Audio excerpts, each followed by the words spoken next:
Di saat situasi hidup sedang dalam keadaan terjepit, apalagi yang berurusan dengan masalah finansial, sebagian berpikir kalau hidup ini tentang pilihan. Bahkan ada juga yang mempertaruhkan hidupnya demi mencapai sesuatu.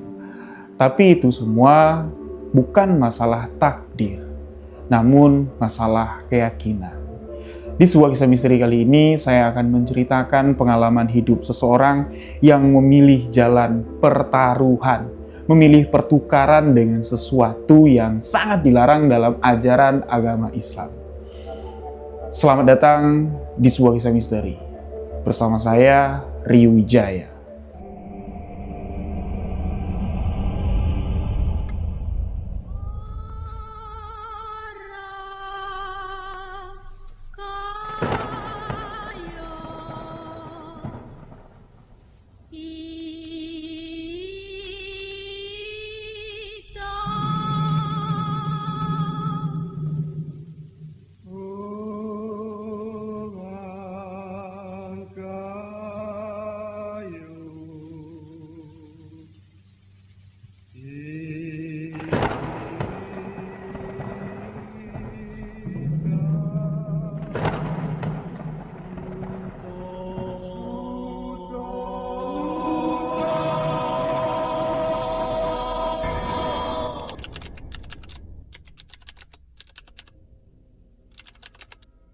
Bismillahirrahmanirrahim.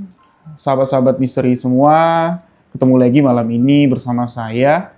Dan di sebuah kisah misteri kali ini, kembali saya akan menceritakan kisah misteri yang dibagikan sahabat kita. Buyung namanya, nama panggilan ya. Sahabat misteri yang membagikan kisah ini, yang menjadi narasumber lah dalam cerita ini. Nah, Buyung ini menceritakan pengalaman hidup teman baiknya.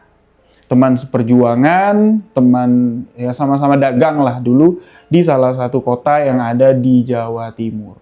Kita sebut sajalah tempat kejadian atau tempat awal mula Buyung ini berkenalan dengan temannya ini, Pasar Baru.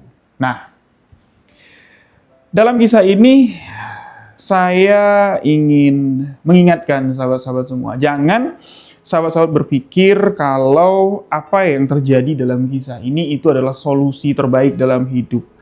Resikonya itu kita tanggung sendiri dan tidak melibatkan orang lain.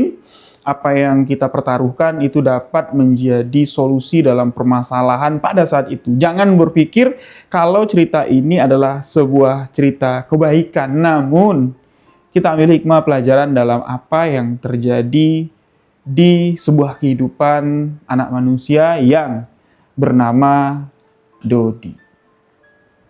Dodi, temannya dari Buyung yang membagikan kisah ini.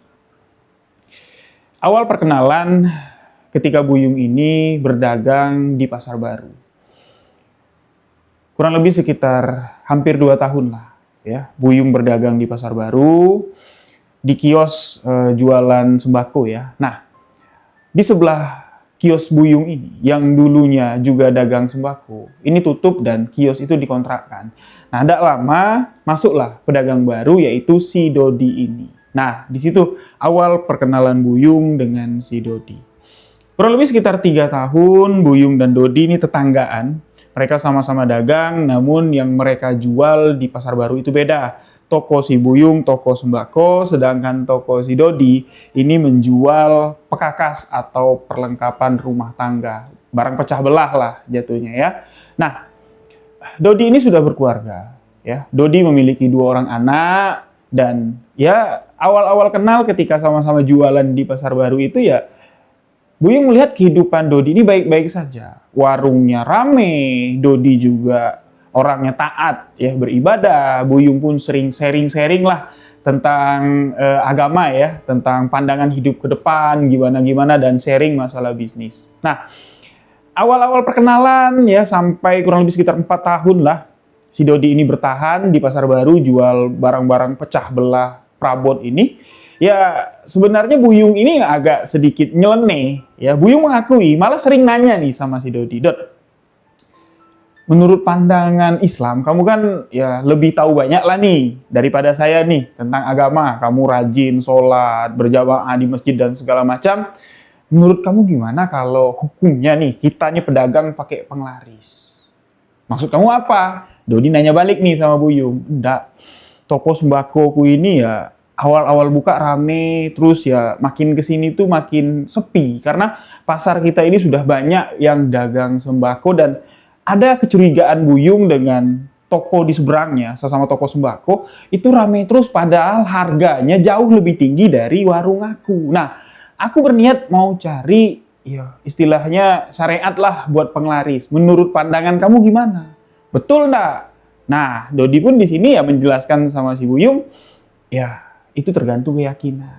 Tapi menurut saya, ya kita percayakan kalau rezeki itu nggak tertukar. Nah, jadi ya singkat cerita lah, Dodi ini tidak selalu percaya dengan hal-hal seperti itu dan ya Buyung pun cuma diam. Nah, setelah 4 tahun sahabat-sahabat Dodi ini sama-sama jualan di Pasar Baru. Masuk tahun kelima nih. Usaha Dodi itu kayak tiba-tiba brek. Nggak tahu apa penyebabnya, apa masalahnya, tiba-tiba aja drop dan di tahun kelima itu toko pecah belah, toko perabot yang dimiliki si Dodi ini tutup. Nah, setelah tutup, Buyung pun sempat kehilangan kabar nih dari si Dodi. Mereka udah 4 tahun, hampir 5 tahun tetanggaan, sebelahan, akrab, setiap hari ketemu ngobrol dan tiba-tiba ngilang selama 2 bulan. Muncul lagi si Dodi ini ke Pasar Baru, ya, mampir ke tokonya Buyung. Ya ini minta tolong atau mengeluhkan sesuatu lah. Nah, disitulah baru si Buyung ini dapat mengetahui apa sih sebenarnya masalah yang dihadapi oleh si Dodi ini. Jadi, pada satu siang, ingat banget nih si Buyung. Buyung tengah ngelayanin customer ya. Tiba-tiba Dodi datang dan minta tolong sama si Buyung. Tentunya kaget nih si Buyung. Kamu kemana aja? Kok ngilang kayak gitu aja? Duduk sini, duduk. Karena pelanggan rame, nggak enak ngobrol. Ya akhirnya Dodi ini dibawa lah sama Buyung ke warung kopi yang ada di Pasar Baru. Di sana mereka bercerita. Buyung langsung bertanya, kamu kemana aja, Dod? Kenapa? Ada masalah apa? Kok sampai kayak gini? Dodi awalnya enggan untuk bercerita ya, tapi ya karena Buyung ini nanya ya, akhirnya Dodi pun pelan-pelan menceritakan apa yang sebenarnya terjadi. Dodi mengatakan, ya itulah, aku pun tidak menyangka kalau hal ini terjadi. Kenapa? Usaha yang dijalankan oleh Dodi ini dirintisnya dari nol. Dari dagang keliling, pakai sepeda motor, sampai ya bisa sewa toko di pasar, sampai jadi toko yang besar. Dan Dodi ini di pertengahan jalan ini mempercayai adik iparnya untuk mengurus keuangan toko, manajemen toko lah. Nah, namun di saat tahun kelima, ya akhir-akhir tahun keempat lah Dodi ini bilang, memang kelihatan adik iparnya ini agak sedikit apa ya, kayak ngilang-ngilang kayak itu. Ditanya masalah keuangan apa segala macam, ini banyak ngelesnya dan sampai di mana akhirnya terbongkar. Omset toko atau uang yang sudah terkumpul selama dagang hampir 5 tahun di sana, itu sudah tidak ada lagi di rekening adik ipar si Dodi ini. Dan adik iparnya ngilang sampai hari ini. Bukan cuman masalah itu aja, hutang. Jadi yang seharusnya barang-barang yang datang ke toko Dodi, ini kan sistemnya kayak ya jual dulu nanti baru bayar. Seharusnya sudah dibayar, ini tidak dibayar sama adik ipar. Jadi numpuk. Dodi ini sampai kebingungan ketika ya semuanya nagih, supplier nagih, totalnya itu ya hampir mencapai 2 miliar rupiah. Bayangkan, berapa banyak barang yang tidak terbayar. Sedangkan barang itu laku. Nah, di situ masalahnya. Mau tidak mau, akhirnya. Ya, Dodi tidak meneruskan usaha toko itu lagi karena modal tidak ada. Mau mengadu ke siapa, menceritakan apa yang sebenarnya terjadi ke orang tua, ke mertua dari si Dodi. Ya, mertuanya ini tidak ambil pusing. Ya, malah mengatakan ya itu keteledoran kamu, percaya sama adik iparmu begitu saja. Jadi keluarga lepas tangan, Dodi akhirnya yang mengemban masalah itu sendirian. Bahkan mobil, rumah yang dimiliki Dodi terpaksa semuanya terjual, sahabat-sahabat. Nah, mendengar itu, si Buyung ini ngucap, dia astagfirullahaladzim. Kok bisa kamu mendapat musibah seperti ini? Aduh, aku prihatin. Nah, apa sekarang yang bisa aku bantu? Itu Buyung bilang. Jadi, Buyung istilahnya nggak mau melupakan jasa si Dodi ini. Karena di saat Buyung cerita nih tentang penglaris, dia mau pakai penglaris, tokonya sepi, ya itu Dodi banyak membantu sebenarnya, sahabat-sahabat. Ya, Buyung pinjam dulu uangmu segini, nanti ku balikin minggu depan. Itu dikasih sama si Dodi dan ya dibalikin lagi sama Buyung. Jadi adalah ya jasanya orang baik, Buyung bilang si Dodi ini. Jadi saat Buyung tahu kondisi Dodi lagi kacau, berantakan, hancur sehancur-hancurnya pada saat itu, Buyung pun mengulurkan tangan dan menawarkan apa yang bisa ku bantu. Dodi pada hari itu dengan air mata yang ditahan sama dia mengatakan kepada Buyung, anakku yang kecil itu udah seminggu nggak nyusu, dan hari ini aku harus bayar kontrakan rumah, ya sekaligus buat beli beras di rumah. Kami sudah nggak ada apa-apa lagi, rumahku terjual, kami ngontrak sekarang. Tapi ya nggak apa-apa lah Yung, yang penting aku nggak ada hutang lagi sekarang. Walaupun hidupku berat, dikucilkan keluarga, dikucilkan juga sama keluarga dari istri, ya. Karena ya dianggap, itu masalah kamu, bukan urusan kami. Gitu. Nah, jadi Buyung pun prihatin dan Dodi mengatakan, aku tidak menyalahkan siapa-siapa. Ya, kalau kamu bisa bantu, bantulah aku. Berapa nominalnya? Buyung bilang, Rp2.500.000. Dan di saat itu juga, Buyung langsung transfer ke rekeningnya si Dodi sebesar Rp5 juta.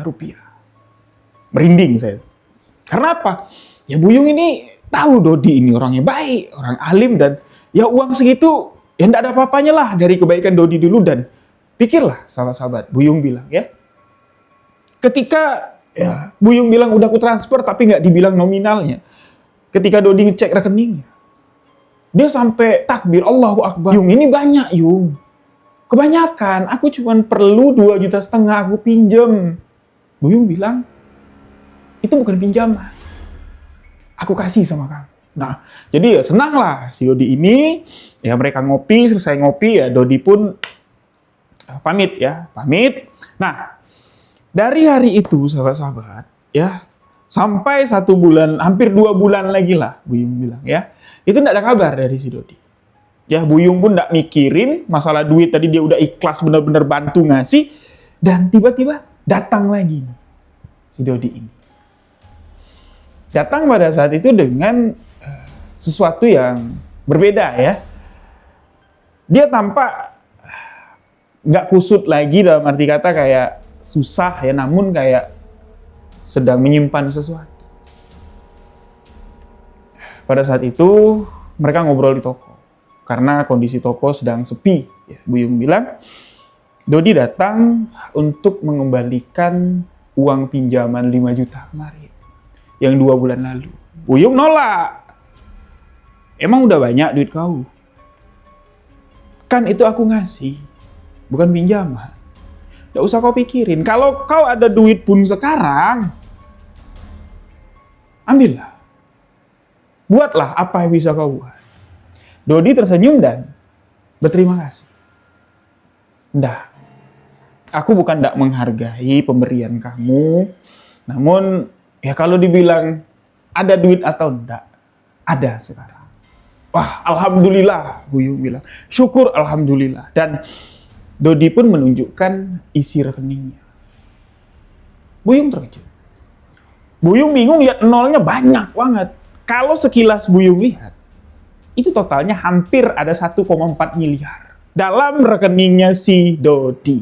Dan Dodi berkata, kira-kira sekarang apa yang bisa aku bantu, Yung, untuk kamu?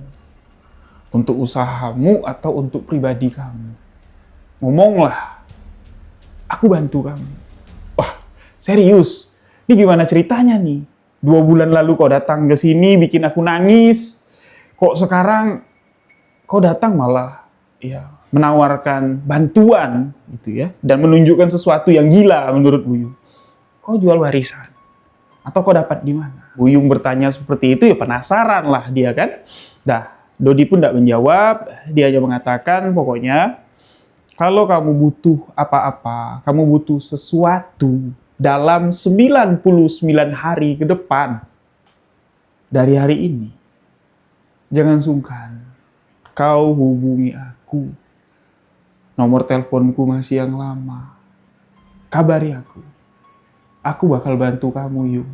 Cuman kamulah orang yang mau melihat aku ketika aku sedang di bawah. Dodi pergi, uang 5 juta itu ditransfer, dibalikin, tidak lebih tuh dibalikin sama Dodi ya, 5 juta itu toh, walaupun di rekeningnya 1,4 miliar ya, Buyung lihat, dan mereka pun berpisah di hari itu. Nah, sepanjang hari, Buyung mikir, apalah yang dibuat anak ini? Kok bisa ya?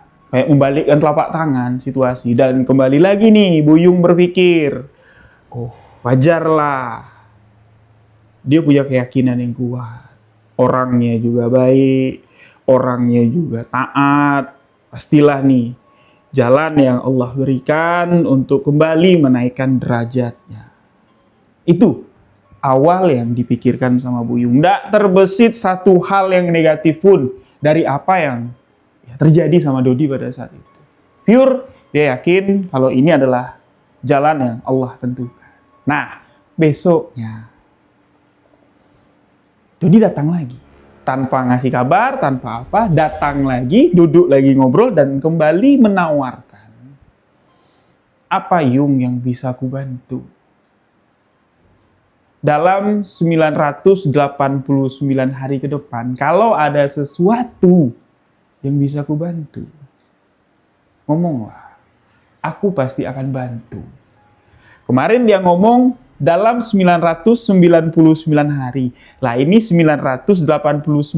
Berarti kan makin berkurang nih waktunya.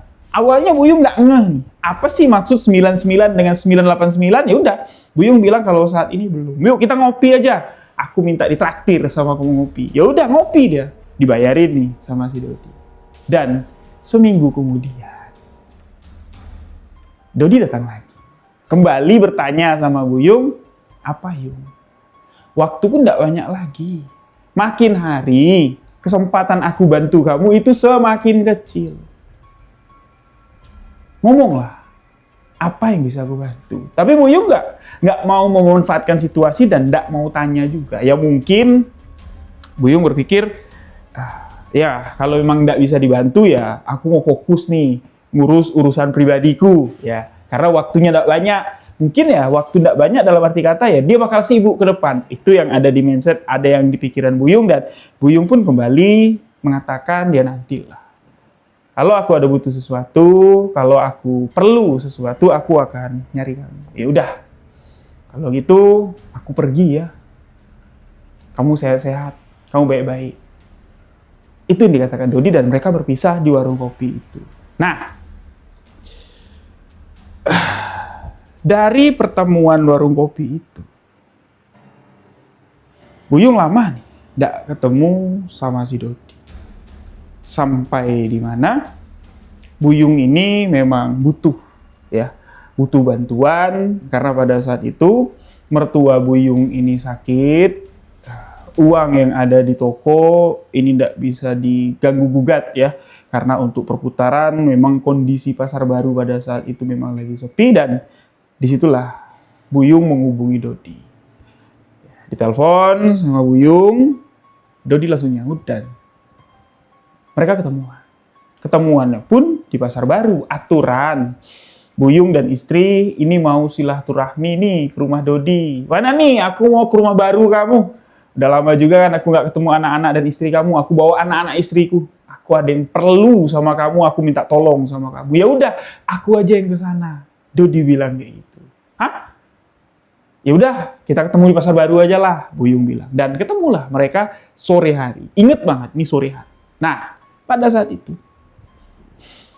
Buyung to the point aja ngomong, Dot, kemarin kamu nawar-nawarin, ya karena memang aku belum ada kebutuhan apa-apa. Nah sekarang musibah datang di saat ya kondisi keuangan, kondisi tokoku lagi sepi. Apa yang bisa aku bantu? Mertuaku sakit, butuh biaya sekitar 50 juta. Aku pinjam. 3 bulan aku kembalikan. Nggak pakai ngomong apa-apa, ngeluarin handphone, catat-catat 100 juta masuk rekening Buyung.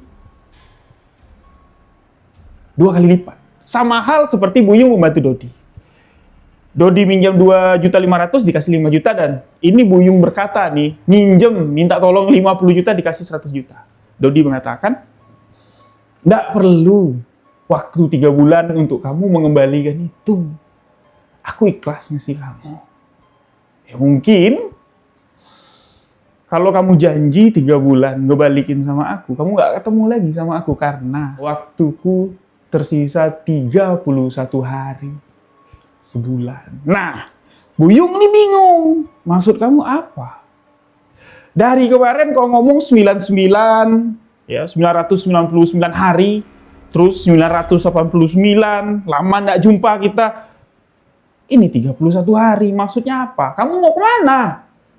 Mau pindah ke luar negeri kah? Mau kemana kah? Atau mau apa? Dodi tersenyum dan mengatakan, kayaknya umurku nggak lama lagi. Aku merasa kalau 31 hari itu udah terlalu lama waktuku untuk hidup. Kaget Buyung di sini, ngucap dia, astagfirullahaladzim, maksud kamu apa? Kau sakit? Kok nggak cerita? Tapi kelihatannya kau baik-baik aja. Yo memang, Dodi yang datang pada saat itu.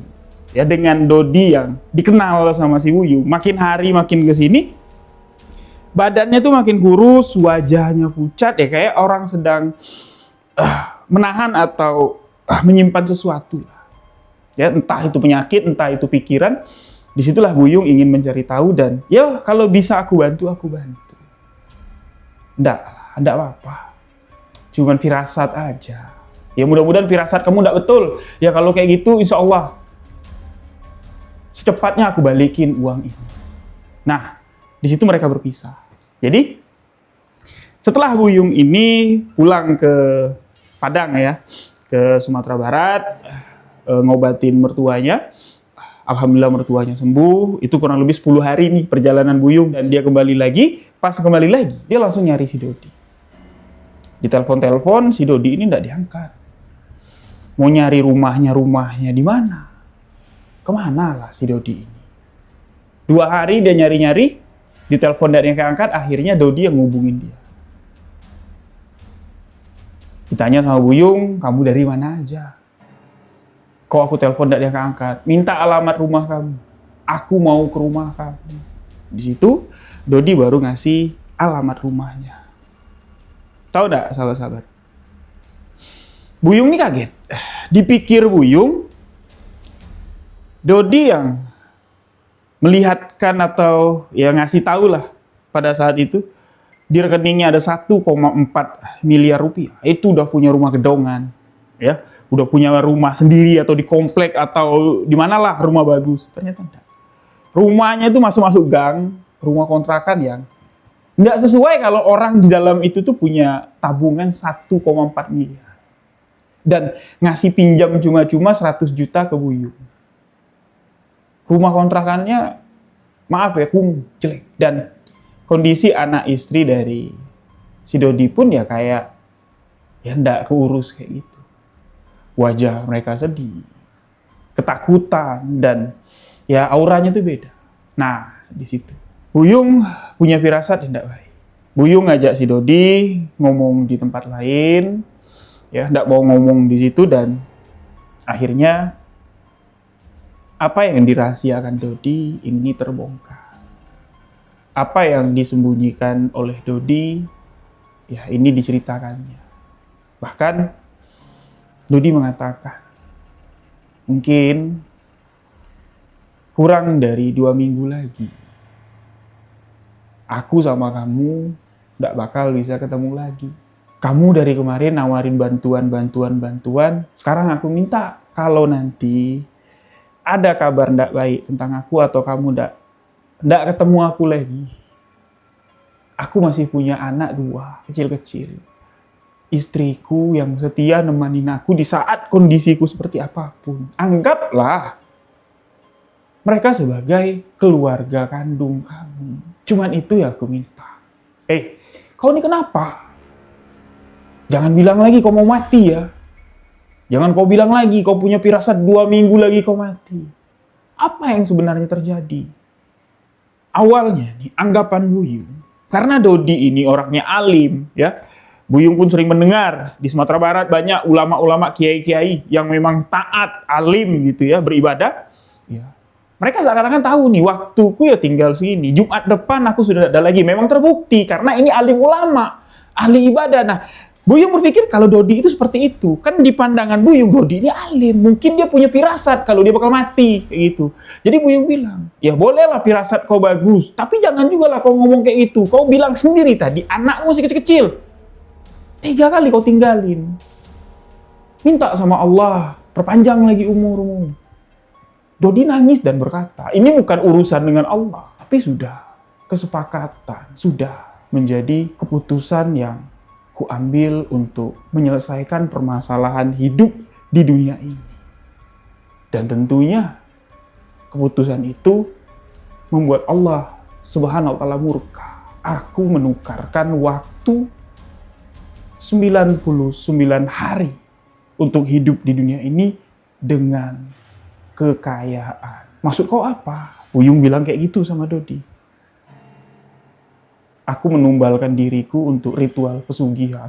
Astagfirullahaladzim, Allahu Akbar. Jadi sampai orang-orang yang ada di warung kopi itu ya, bingung, kenapa? Jadi saking enaknya, Buyung ini narik keluar, mereka pergi pakai mobil cari tempat sepi, itu diancamnya si Dodi. Kau jangan bercanda, woi. Istighfar. Kau enggak bercanda, enggak bergurau kan kau? Dodi mengatakan ya, kalau perlu aku bersumpah demi apapun, kecuali demi Tuhan, karena aku ya tentunya sudah dilaknat oleh Tuhan, oleh Allah karena apa yang gue buat. Apa yang kira-kira bisa bikin kau percaya? Bukti, kau buktikan. Kurang dari 2 minggu aku mati. Malah Dodi ngomong kayak itu dan Buyung pun di sini ya sedih lah dia. Di saat itu, Dodi pun menceritakan apa yang sebenarnya dia lakukan. Dodi bilang ya, ini jalan singkat untuk menyelesaikan masalahku yang membebani lah. Masalahku yang membuat hancur hidupku. Jadi, tidak ada pilihan lain untuk menyelesaikan hutang, ya, untuk ya istilahnya ya bikin tenang keluarga aku lah. Selain jalan ini. Dengan ritual pesugihan, jual umur. Ritual itu aku lakukan. Di waktu aku datang menemui kamu yang kubilang. 999 hari lagi. Waktuku bisa membantu kamu. Dari hari itu, setiap waktu berlalu. Berarti hilang sehari waktu hidupku di dunia ini. Dan semakin waktu itu berlalu, aku bukan merasa kekayaan uang yang kudapat dari ritual itu membuat aku senang. Tapi malah membuat aku merasa sangat menderita. Belum mati aja, aku udah terasa diazab oleh Allah. Bahkan sampai untuk makan duit itu aja, aku nggak tega. Untuk ngasih makan anak istriku aja, itu aku nggak tega. Ya mungkin kau lihatlah tadi. Aku merasa kok kalau kau kaget ngelihat kondisi anak istriku dengan uang yang banyak aku miliki. Kau tahu nggak? Makin kesini aku nggak berani ngasih makan anak istriku dengan uang itu. Takut. Aku baru sadar kalau apa yang kulakukan salah. Dan tentunya Buyung pun bertanya, setan apa yang merasuki kamu dan seperti apa ritual yang kamu lakukan? Dodi menceritakan, kau ingat uang 5 juta yang kau kasih sama aku, gitu kan? Aku butuh 2,5 juta, kau kasih 5 juta. Ya, 2,5 juta yang kau kasih, ya, itu aku gunakan lah bayar kontrakan. Beli susu anakku. Sisalah 2 juta rupiah. Awalnya, duit 2 juta itu aku mau puterin modal. Tapi tidak tahu kenapa. Aku bertemu dengan seseorang. yang aku kenal dari masa laluku. Teman lah, teman waktu masih kuliah. Aku tahu dulu dia susah, aku tahu dulu kehidupan perekonomian keluarganya hancur, ya. Lebih buruk lah dari apa yang pernah aku bayangkan. Sampai-sampai ya, dia itu dikuliahin sama orang, kayak diadopsi lah sama orang. Nah, pas aku ketemu ya, kondisinya itu udah mapan sekali. Turun dari mobil mewah, pakai baju bagus apa segala macam, dan ya aku tanya, apa usahamu? Ya banyaklah alasan bla bla bla bla bla bla, dan aku menceritakan kondisiku dan dia menyarankan sesuatu. Mungkin kamu bertanya-tanya apa yang membuat aku bisa lepas dari masalah perekonomian di masa lalu? Ya, aku melakukan sesuatu. Tapi kamu mau enggak? Tapi kamu jangan kait-kaitkan ini dengan agama, dengan apa? Jangan dengar omongan orang, karena ini untuk diri kamu. Apa itu? Perjanjian gaib atau ritual pesugihan. Nah, pada saat itu, ya di masa himpitan ekonomi yang ya membuat imannya jadi setipis tisu itu ya, dia iya aja dan mau aja. Nah, diantarkanlah Dodi ini ke salah satu kuncian ritual pesugihan, dan di sana banyak jenis ritual pesugihan. Jadi teman yang nganterin tadi ritual pesugihannya lain, ya, dengan menumbalkan nyawa orang lain. Tapi Dodi di sini kan berpikir gini, ini masalahku dan aku harus selesaikan tanpa melibatkan atau merugikan orang lain. Dan di situ ada kuncian itu bilang ada ritual pesugihan yang semua ganjarannya, semua konsekuensinya ya pelaku yang menanggung, tanpa melibatkan keluarga, orang tercinta atau apa. Tapi kamu mau enggak? Umurmu yang seharusnya diberikan Allah sesuai takdir kehidupan ini sampai di usia 60 tahun, mau enggak diganti hanya tersisa waktu 1000 hari. Tepatnya 999 hari setelah ritual pesugihan itu dilakukan. Tanpa ada tumbal, tanpa ada syarat yang besar, hanya 1 malam. Apa yang kau inginkan akan kau dapat. Dan setiap waktu berlalu, setiap hari berganti, kekayaan itu akan bertambah sampai kau mati. Dan ketika kau mati, apa yang tersisa dari ritual pesugihan itu, uang kah, rumah kah, apa-apa kah, itu akan bisa dinikmati orang banyak, akan kekal, akan menjadi uang yang ya kayak uang halal lah jatuhnya. Karena kau sudah menjual umurmu, menggantikan umurmu dengan harta itu. Nah, mendengar itu, Dodi pun mau, dan uang 2 juta dari si Buyung, ya itulah dibelikan perlengkapan segala sesuatunya, dan di situ perjanjian gaib itu dilakukan Dodi. Tahu enggak, Buyung nih mau rasa tinju pala kau, kurang ajar. Itu duit yang aku kasih berarti aku terlibat, berarti aku ikut dosa juga. Itu anggapan Buyung, dan ya Dodi cuma cengengesan dan kembali meneruskan ceritanya. Jadi setelah yakin nih, ya perjanjian gaib itu pun dilakukan di 1 malam di sebuah gubuk di tepi hutan, ya kayak di kebun yang sudah lama tidak terurus, ada pondoknya di situ. Si dukun ini cuman minta Dodi ini menyiapkan selebar kain kafan, 1 ekor ayam hitam, 1 mangkok berwarna putih, 3 butir jeruk nipis, dan 1 pisau yang tajam, ya. Yang tajam sekali lah, bukan pisau dapur, memang pisau yang ditempa tajam setajam-tajam. Setelah semua itu disiapkan, malam hari kurang lebih sekitar jam 11 malam.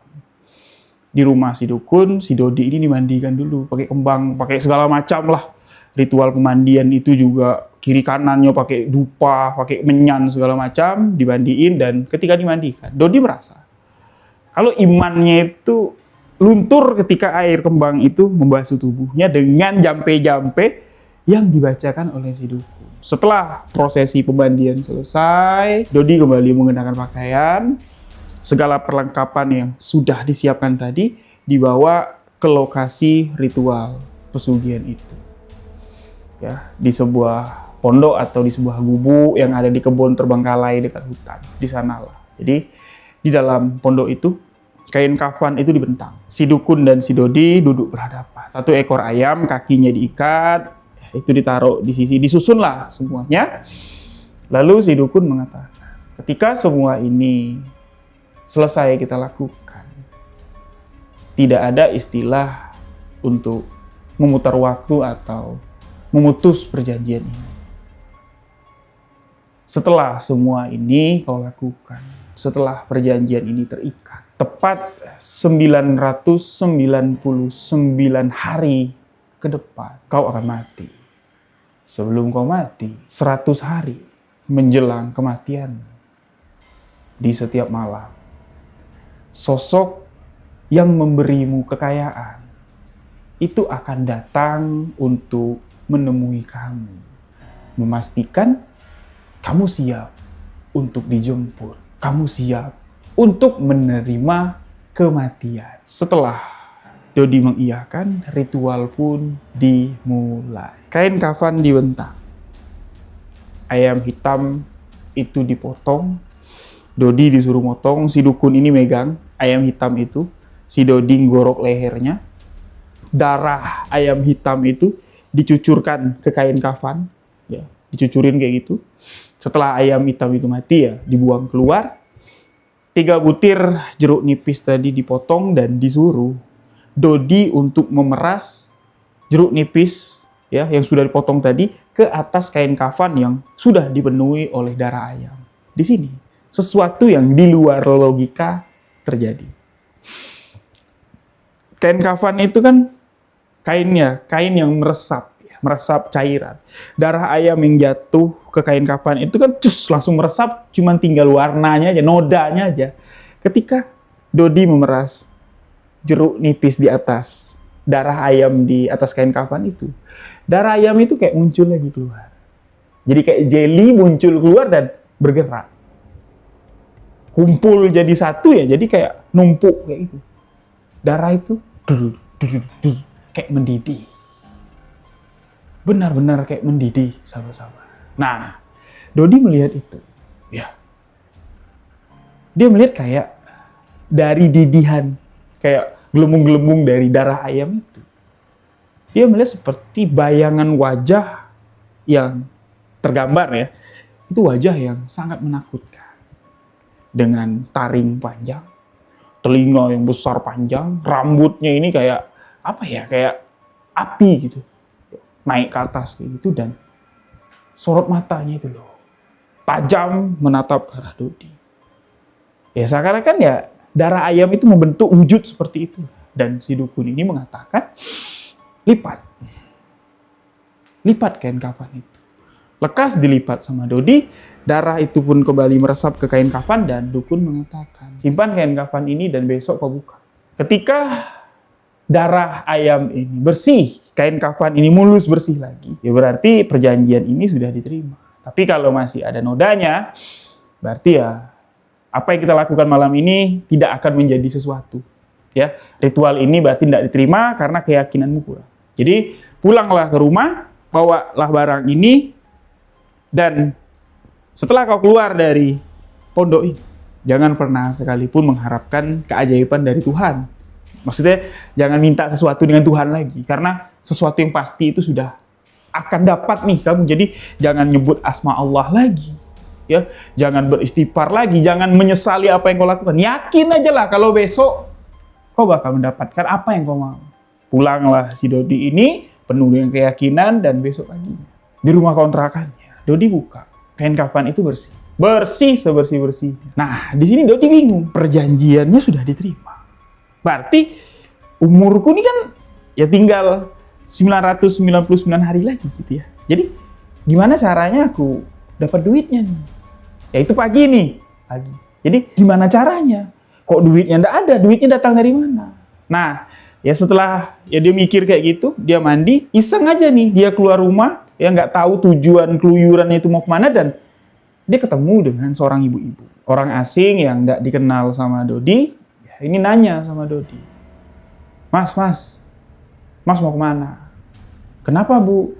Mas bisa bantu saya enggak? Bantu apa? Kata si Dodi. Ini Mas, saya ini mau jual mobil, tapi suami saya enggak pulang-pulang. Orang yang mau beli mobil itu sudah nungguin dari tadi. Mas bisa nyetir enggak? Bisa? Mau enggak bantuin saya anterin mobil ini ke si pembeli? Nanti saya kasih upah, kata ibu-ibu ini. Boleh Bu, kalau kayak gitu, ya udah yuk ikut saya ke rumah. Jadi ibu-ibu ini bawalah ya si Dodi ini ke rumahnya, rumah besar di sebuah komplek, dan setibanya di rumah si ibu-ibu yang besar ini, ibu-ibu itu nunjuk, ya ini Mas, mobilnya yang mau dijual. Itu ada mobil Fortuner ya yang mau dijual sama ibu-ibu ini, dan ya, mobil itulah yang dibawa sama si Dodi ke salah satu showroom. Di sana pemilik showroom sudah nunggu, ibu-ibu itu juga ada di sana, mobil itu diantar ya. Setelah diantar ya Dodi nunggu di luar ya, terlihat kayak transaksi lah bla bla bla. Ibu itu keluar dan minta nomor rekening dari si Dodi ini. Terima kasih ya Mas ya, saya enggak ada uang cash, pembayarannya itu ditransfer. Minta nomor rekening kamu biar saya transfer. Dah, dikasih nomor rekening, ditransfer sama ibu-ibu itu, nggak dicek sama si Dodi, ibu-ibu itu pun pergi. Nah, Dodi pun pergi. Jadi ketika di jalan, nggak jauh nih dari showroom itu, Dodi ngecek, berapa ya dikasih ibu tadi?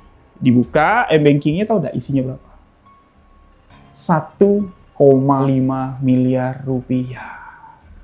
Uang masuk ke rekening Dodi. Berkali-kali dia ngecek, bener nggak nih? Ini 150.000, 1,5 juta atau 1,5 M? 1,5 miliar. Dodi balik ke belakang. Ya, nyusurin jalan yang dilaluinya tadi. Perasaan Dodi kan nggak jauh dari showroom itu. Tahu nggak? Showroomnya nggak ada. Dodi itu berjalan di pinggir kali, sahabat-sahabat. Yang tadinya dia ngerasa pakai Fortune, nganter ke showroom, pinggir jalan, itu di pinggir kali. Showroomnya itu nggak ada. Dan Dodi kembali mengingat, aku ketemu ibu itu kan nggak jauh dari tempat tinggalku, dari rumah kontrakanku. Balik lagi dia ke sana, nyusurin jalan itu, rumah atau komplek ibu-ibu itu nggak ada. Betul-betul nggak ada. Dia sadar kok ini masih pagi. Baru dia ingat, apakah ini jalannya? Uang dari hasil ritual penukaran nyawaku tadi.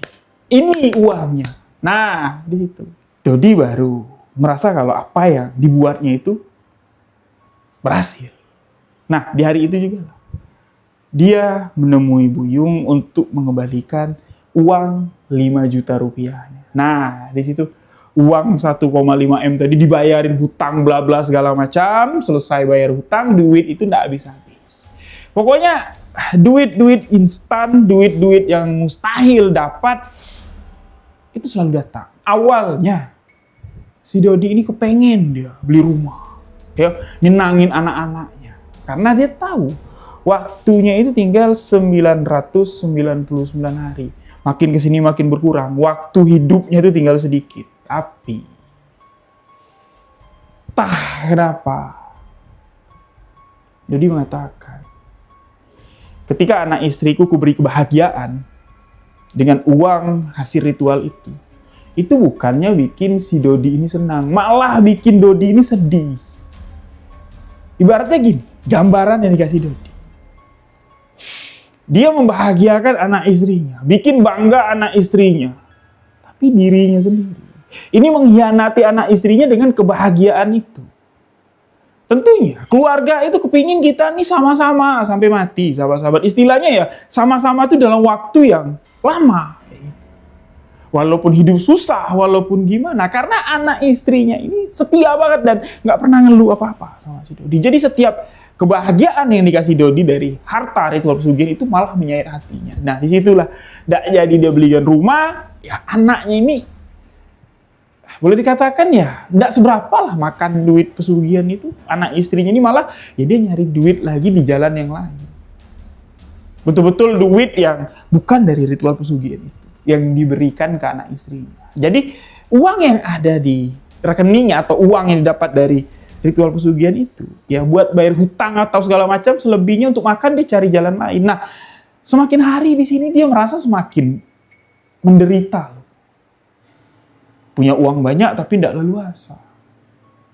Tidak bahagia kayak punya uang dikit dulu. Nah, di situ membuat dia semakin tertekan, dan 100 hari menjelang kematiannya, mulai di sini setiap lewat dari jam 1 dini hari ada sosok yang mendatangi Dodi. Bayangkan, sosok itu bertubuh besar. Ya, bagian perutnya ini dari dada ke bawah ini itu ngelembung gede banget, sahabat-sahabat, kayak balon. dengan bahu yang lebar, dengan tangan yang penuh cakar, itu setiap malam masuk ke dalam mimpi Dodi. Kadang-kadang Dodi sedang tidur itu dibangunin. Buka mata, itu monster ya, Dodi bilang. Monster itu datang. Makin lama wujudnya makin jelas. Dan setiap sosok itu datang, setiap malam di 100 hari menjelang kematian. Dodi di sini kayak terbayang kalau setelah dia mati, hukumnya dia itu bukan mati seperti ya orang-orang pada umumnya. Semakin mendekati waktu kematian dari ritual pesugihan jual umur yang dilakukan Dodi, dia melihat kalau dirinya itu bakal dibawa ke sebuah istana dan dikurung di sana. Pada satu malam, tepat sebelum 31 hari ya kematian Dodi, sosok itu datang di tengah malam. Pokoknya lewat dari jam 1 malam, mau itu Dodi tidur, mau Dodi itu masih melek, sosok itu pasti datang dan mengajak Dodi untuk pergi. Nah, perginya itulah sosok itu memperlihatkan kalau dia punya sebuah istana, dan di dalam istana itu, di luarnya megah, di dalamnya bak neraka gambarannya. Ratusan jiwa itu sedang disiksa. Ratusan jiwa yang melakukan perjanjian dengan makhluk ini. Perjanjian demi kekayaan, itu sedang disiksa. Dan jeritan-jeritan dari jiwa-jiwa yang tersiksa ini tadi mengatakan, jangan ikuti kami. Jangan ikuti kami. Cukup kami yang di sini. Tapi apa daya, langkah Dodi ini tidak bisa untuk melangkah mundur. Dodi hanya dapat melihat dan merasakan kesakitan. Karena dia sadar waktunya kurang dari 31 hari. Dia akan bergabung ke sana. Nah, semua ini diceritakan sama Buyung. Buyung mendengarnya itu sambil meneteskan air mata, sambil merinding. Jadi, apa yang bisa aku bantu? Apa kamu sudah pernah coba kayak ya konsultasi lah dengan kiai, dengan ulama apa segala macam? Dodi bilang ya untuk apa? Percuma. Karena ya itu ndak menyelesaikan masalah, namun ya menimbulkan sesuatu yang baru. Ya, menjadi sesuatu yang ya bisa-bisa jadi kayak ya ndak baik lah intinya. Gambaran Dodi itu gini. Kalau perlu nggak ada yang tahu. Ya, kalau perlu ya cukup kamu aja lah yang tahu, anak istriku tahu. Karena terdengar apa yang disampaikan oleh Dodi ke Buyung, yaitu tidak terlalu menakutkan, tapi betul-betul yang dirasakan Dodi, yang bisa juga dirasakan oleh Buyung, ini sangat menderita. Gambarannya ya, lebih baik dikejar-kejar hutang puluhan miliar daripada punya uang hasil dari jual umur. Pikirkanlah, bayangkanlah, semakin hari ini hidup kita semakin pasti ya kelihatan matinya itu gimana. Bayangkanlah. Mengerikan. Sangat mengerikan sekali. Nah jadi, ya Buyung tidak bisa berbuat banyak dan Buyung bertanya, anak istrimu? Tahu. Karena aku tidak bisa lagi menyembunyikan ini. Setiap hari, setiap aku bangun tidur, aku nangis melihat mereka. Dan mereka bertanya kenapa? Ada apa? Tidak bisa aku menyembunyikannya, aku cerita. Apa respon mereka? Diam dalam tanda kutip, tidak tahu harus berbuat apa. Nah, jadi Dodi pun meminta kepada Buyung ya, sekarang nih, apa sekiranya yang bisa aku bantu untuk kamu, Yung? Dan ya aku harapkan dari bantuanku ini, aku bisa mengharapkan ya dari kamu, setelah aku tidak ada lagi, kamu tahu aku bakal kemana. Anak istriku. Anak istriku. Itulah yang cuman aku pikirkan. Lalu Buyung mengatakan, bantuan yang akan kau berikan berarti itu kan dari hasil pesugihanmu itu. Ya sama saja. Berarti aku akan menikmati apa yang sudah kau lakukan. Aku akan menikmati umur-umurmu yang seharusnya ada untuk menemani anak istrimu. Enggak. Mati pun kau nanti. Tanpa kau beri bantuan, tanpa kau beri modal, tanpa apapun lah, Buyung bilang. Aku pastikan.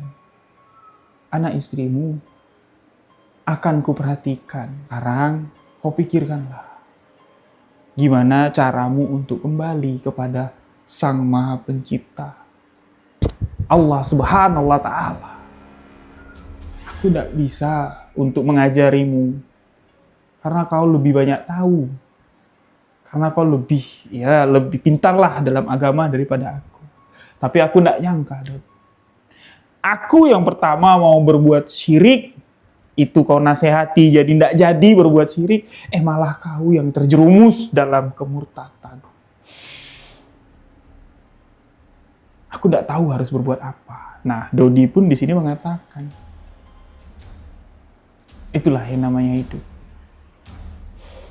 Ketika keimananku diuji, ternyata aku yang menganggap diriku sudah mampu, itu malah terjatuh.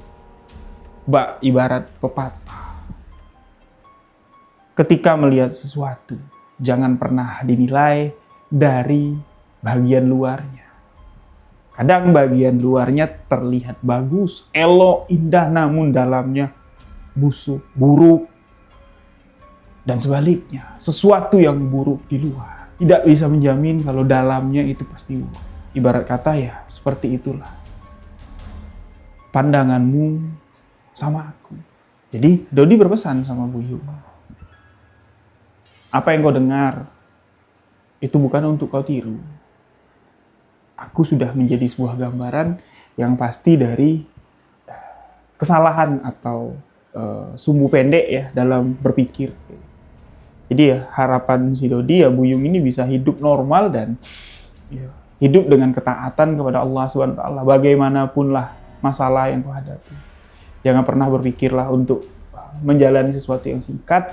Dan singkat cerita, hari itu tidak sampai 2 minggu lagi Dodi bilang dia akan pergi, ya akan matilah. Tapi tidak tahu matinya seperti apa. Buyung sudah merencanakan 2 minggu lagi dia tahu hari-harinya nih. Udahlah, 4 atau 5 hari sebelum hari yang dikatakan sama Dodi dia bakal mati, aku setiap hari bakal ngulangin dia. Jadi hari itu diantarlah Dodi ini pulang ke rumah. Ya, tapi Dodi tidak mau Buyung ini ketemu sama anak istrinya, ya antar sampai pinggir jalan aja. Mereka berpisah di sana pas 5 hari sebelum hari yang Dodi bilang dia bakal mati. Buyung balik ke kontrakannya, tahu-tahu keluarga Dodi tidak ada di situ lagi. Ditanya sama orang sekitar, udah seminggu lebih dia pindah. Tidak tahu pindah kemana. Buyung nyari keliling-keliling kemana-kemana yang pernah Buyung tahu Dodi ini kemana, keluarga istrinya di mana, itu dicari, mereka tidak ada. Hilang di telan bumi. Buyung tidak tahu Dodi ini bawa istrinya kemana, dan Buyung tidak tahu apakah Dodi ini mati sesuai dengan apa yang dikatakan, sesuai dengan perjanjiannya, dan kehidupan anak istrinya gimana. Sedangkan aku janji ketika Dodi mati, aku bakal bantu anak istrinya. Ini aku mau bantu kemana? Ini aku mau bantu ke arah mana? Nah, jadi kejadian ini baru sebenarnya terjadi, sahabat-sahabat. Kejadian ini terjadi di tahun 2017 silam. Nah, dari 2017 silam sampai ketika Buyung menceritakan atau membagikan kisah ini kepada saya, dia tidak tahu kabar keluarga Dodi. Apakah Dodi sudah mati? Kemana anak istrinya? Sama sekali hilang jejak. Nah, tujuan Buyung membagikan cerita ini kepada saya, ya mana tahu mungkin istri Dodi mendengar cerita misteri dengan clue kejadian misteri perkenalan Buyung dengan si Dodi di Pasar Baru. Ya, harapannya kalau memang keluarga si Dodi ini masih ada, ya bisa menghubungi, ya bisa mereka ini menjalin komunikasi lagi. Dan Buyung mau nanya nih, gimana kabar keluarga? Gimana Dodi? Apakah masih hidup? Apa sudah mati? Jadi ya bisa menghubungi saya. Ya kalau memang ada yang berkaitan nih dengan cerita Buyung, ya di Pasar Baru tentang ya terkait ritual pesugihan ini. Tentunya istrinya kalau ya dengar nama Buyung Pasar Baru pasti tahu lah, Buyung bilang istri Dodi. Nah, itu harapan Dodi membagikan kisah ini kepada saya. Jadi ya mudah-mudahan sajalah doa terbaik untuk keluarga Dodi, istri dan kedua anaknya. Dan terima kasih buat Uda Buyung yang sudah membagikan kisah ini kepada saya. Doa terbaik juga untuk Uda Buyung yang telah mendapatkan pelajaran hidup yang sangat luar biasa sekali yang telah dibagikan kepada saya. Jujur, cerita ini sangat emosional sekali. Sampai-sampai enggak tahan saya tadi kebawa emosi ya. Meneteskan air mata ketika menceritakan apa yang sebenarnya terjadi kepada Dodi. Jadi, ambil hikmah pelajarannya ya sahabat-sahabat ya. Dari apa yang telah terjadi dalam kisah ini. Terima kasih untuk sahabat-sahabat semua yang telah kembali menonton video sebuah kisah misteri yang sudah mulai saya tayangkan lagi. Jadi terima kasih banyak buat sahabat-sahabat semua yang mau support, bisa memberikan saweran ya di link Saweria yang sudah saya siapkan di kolom komentar. Terima kasih banyak yang sudah memberikan dukungan. Salam sehat, salam hormat.